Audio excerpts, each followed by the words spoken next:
Let's make a simple pesto recipe. First, we're going to chop a couple of garlic cloves. I'm going to peel them.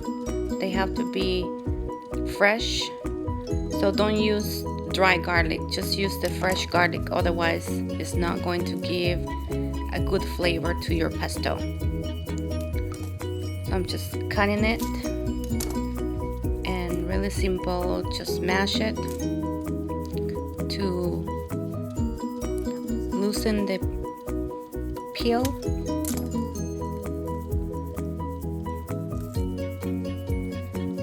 Just peeling it. Just got the hard ends.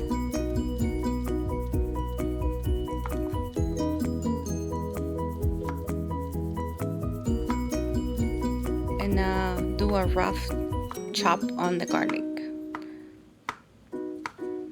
And on the little food processor, I have about half a cup of fresh basil that I just harvested from my garden. So I'm just gonna add the garlic, and the basil again just came from my garden, fresh organic basil.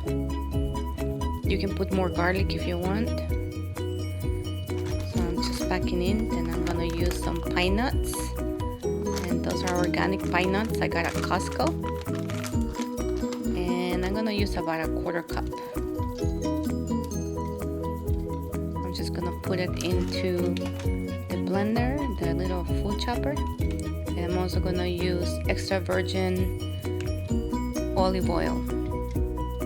And I'm going to start with about half a cup. I'm just gonna drizzle into the blender, and then just a little bit of salt. Going to get my Parmesan cheese just to show you. Just try to get fresh Parmesan cheese. Don't get the stuff on the can. This stuff is in the deli section. So first I'm just gonna go ahead and start doing a very rough chop on the ingredients. Just pulsing it.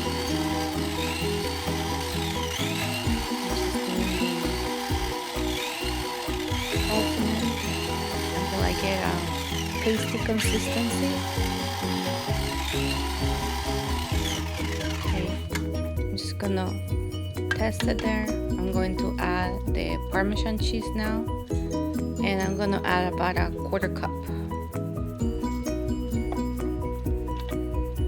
I'm gonna add more basil. So in total, I'm chopping about 1 cup of basil, and it's got to be fresh, just wash, semi-dry. So you will have about half a cup of pesto. And then what I'm gonna do is I'm gonna continue to chop it. More consistency. I'm gonna get a spatula so I can scrape the pesto and make sure that all the leaves are pressed in there. So I'm just pushing them.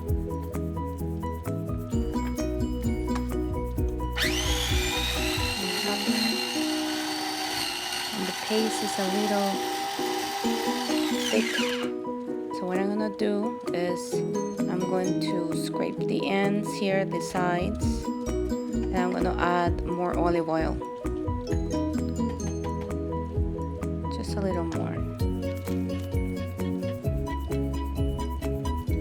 Probably about another 4 tablespoons or so. Chop it. So I'm just continuing to chop it, and this is basically on the consistency that you like it. I like it of a more loose consistency, so when you spread it, it spreads really nice on the French bread or whatever you can use it for. You can use it on pastas, French bread, you can put it on top of chicken, you can marinate the chicken in it and bake it. There's so many uses for the pesto. I really like it because it really smells good, makes it the food taste really good. So then what I'm gonna do is I'm gonna go ahead and put it in my container. I had an old batch of pesto in there, so I'm just gonna go ahead and store the rest into my container. And it's a glass container that I got at IKEA, airtight, so it can keep nice and cold in the refrigerator. So I'm just gonna get everything out.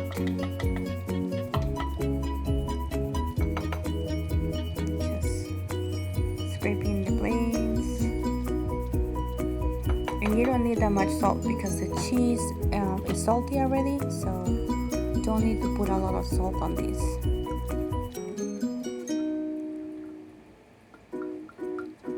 So there we have it. Just keep scraping it.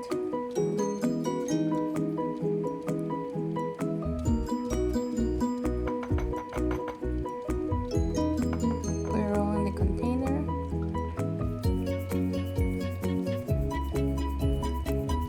Make sure that when you use the pre-existing container that, you know, when you serve it, just use a clean spoon every time. Like, don't double dip, obviously, because, you know, otherwise your pesto will spoil. So use a clean spoon every time. And so I'm mixing it with the one that I had, and it just adds more flavor.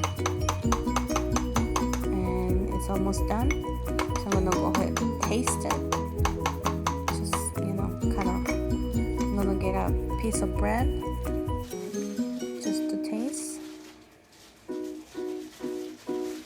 But it's really easy. It makes really good appetizers. Just, you know, get French bread, toast it on the oven, and spread the pesto, fresh pesto, and it's really, really good. Your guests will really like it. So I just use, you know, store-bought French bread, spread it, just clean, and that's it, and that's how it is.